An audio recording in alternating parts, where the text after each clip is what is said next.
I listen to music all year round.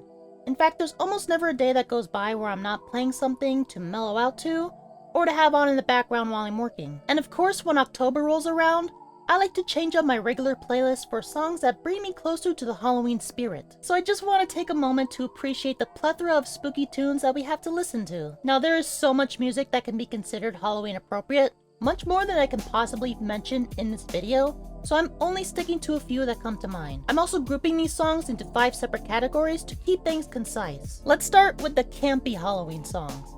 These are classic novelty songs that are often the first thing that come to mind when thinking of Halloween music. These include Spooky Scary Skeletons, Monster Mash, Jeepers Creepers, The Purple People Eater, and Witch Doctor. Every time I hear these songs, they invoke images of jack-o'-lanterns, window stickers, and cardboard cutouts of your typical spooky spirits. They may be cliche, but they are staples of the season, and I can't imagine a Halloween without them. Alternative to the standard is what I call the dark new wave. This is more of a category for me, as I have an affinity to some of the bands spawned from the new wave movement that feature dulcet tunes set in a minor key. My favorites to play during the Halloween season are Depeche Mode, Joy Division, and Tears for Fears. I love the mysterious and strange vibe from some of the songs by these bands, as they always give me the sense of being alone in the middle of the night. You could also say that Donnie Darko played some part in making these songs a tradition for me, with The Killing Moon playing at the beginning of the film, and Love Will Tear Us Apart being heard in the background during the Halloween party. Speaking of film,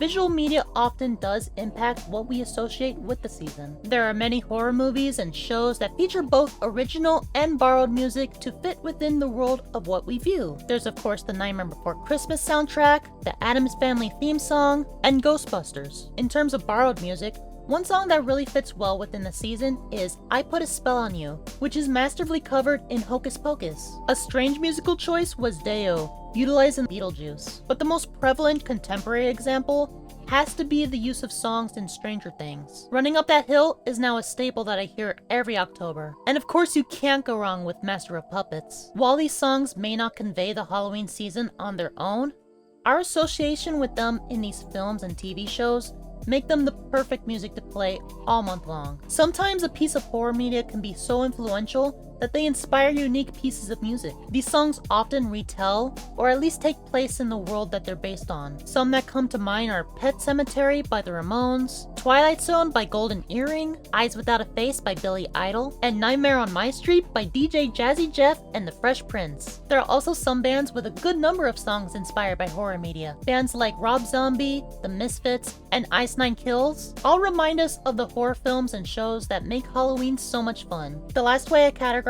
what I listen to during October is general horror themed music. These are songs that aren't inspired by any particular piece of media, but still feature imagery that's mainly conjured up during this time of year. Some examples include Bark at the Moon by Ozzy Osbourne, Psycho Killer by Talking Heads, Don't Fear the Reaper by Blue Oyster Cult, and various songs revolving around hell, like Running with the Devil by Van Halen, Shout at the Devil by Motley Crue, and Highway to Hell by AC/DC. Since satanic imagery is yet another staple of the Halloween season, might as well throw in the entire discography of Slayer. While we're at it, there are plenty of bands who create music that fit the horror aesthetic, including Alice Cooper, Iron Maiden, Marilyn Manson, Cradle of Filth, and countless other rock and metal bands. It's kind of funny how often rock music is associated with Halloween. Although if you think about it, the holiday was traditionally recognized as a counterculture celebration, and rock music just happens to be the epitome of counterculture. Of course, there are many other songs from various genres that fit nicely into a Halloween playlist. Every Day is Halloween by Ministry, Dead Man's Party by Oingo Boingo, Disturbia by Rihanna, Somebody's Watching Me by Rockwell, and I cannot make this video without mentioning Thriller by Michael Jackson, with the music video being a must-watch every year. I know that there are so many other songs I unfortunately neglected to mention in this video, so please leave me some of your favorites down in the comments below. I guarantee I'll be listening to every single one. Leave a like on this video if you enjoyed it, subscribe if you haven't already, and as always, thank you all so much for watching. Have a spooky day! Bye bye!